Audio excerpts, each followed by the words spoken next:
समझ लेते हैं। देखिए क्या होता है, एक होता है आपका परचेज कंसिडरेशन, एक होता है आपका परचेज कंसिडरेशन। परचेज कंसिडरेशन का मतलब होता है कि हम लोग जब भी किसी का बिजनेस परचेज करते हैं तो उसके बदले में हमको कुछ कंसिडरेशन, कुछ अमाउंट पे करना पड़ता है। That amount is known as purchase consideration. That is the actual amount paid, the actual amount paid for acquiring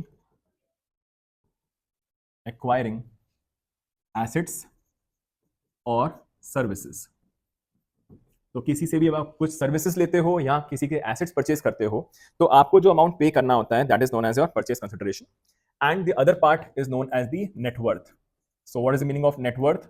net worth का मतलब होता है नेट एसेट्स, उसकी एक्चुअल अमाउंट, उसका एक्चुअल अमाउंट जो होता है, जितना उसकी वैल्यू है, that is known as net worth. इसको निकालने का जो फॉर्मूला होता है दैट इज, वो होता है formula total assets minus outside liabilities. So this is the formula to find out the net worth. अगर आपका purchase consideration is more than net worth, अगर आप अमाउंट ज्यादा पे कर देते हो चीजों को खरीदने के लिए, तो जो एक्स्ट्रा अमाउंट आप पे करते हो that is known as the goodwill. ये होती है आपकी गुडविल।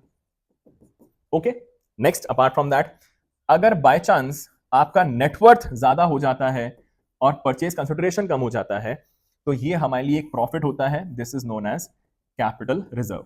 बस ये एक छोटा सा टॉपिक आपको पता होना चाहिए। अभी तो इस क्वेश्चन में काम का नहीं है पर आगे चल के काम आ सकता है। सो गुडविल हमेशा ही डेबिट की जाती है, कैपिटल रिजर्व हमेशा ही क्रेडिट किया जाता है। ठीक है।